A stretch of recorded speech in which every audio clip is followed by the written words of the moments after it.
Hi, and thanks for logging on to the Daily DVAR Halacha. And here's a brand new halacha for you, and it's for Friday, May 18th, fourth day of Sivan. This is my last chance to speak to you before Shabbos and Shavuos. So one more very important thought for you as we come into this festive time of year. Please remember that what happened on Har Sinai, on Mount Sinai, a couple thousand years ago, is probably the most important moment that happened in our entire religion. Remember that on that day, God revealed himself and said things like, Anochi Hashem Elokecha, I am, the way they translate it in English, I am the Lord your God. He said it in front of millions of Jews, and that was his revelation to us at Har Sinai. Please remember that no other religion even claims to have such a revelation at the beginning of its religion. All of Christianity began with a man called Jesus.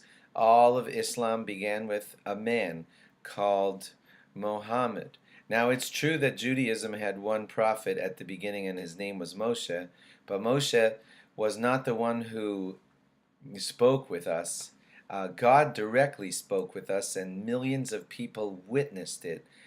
Moshe was kind of like the spokesperson for God, the creator of the universe on earth, and God, the creator of the universe on earth, spoke with all of us clearly when he said to all of us, Anochi Hashem Elokecha. And so it's like on stronger footing that the entire Jewish religion stands, because it's not one man who could have convinced a lot of people to get something started. It's the creator of the universe revealing himself directly in front of the Jewish people, saying, I am the Lord your God, the way we translate it in English. That happened many, many, many years ago on the holiday of Shavuos. So when we learn all of our Torah on Shavuos night, and when we celebrate all of the days of the 2 days of Shavuos, one day if you're in Israel, on those days we are sort of acknowledging that God, our Creator, has done something for us that no other religion has ever had done for itself. It is the seminal great moment in all of our history, which has been handed down to us in the Torah and also orally from generation to generation, telling us of the greatness of this moment. And it all happened on this holiday of Shavuos.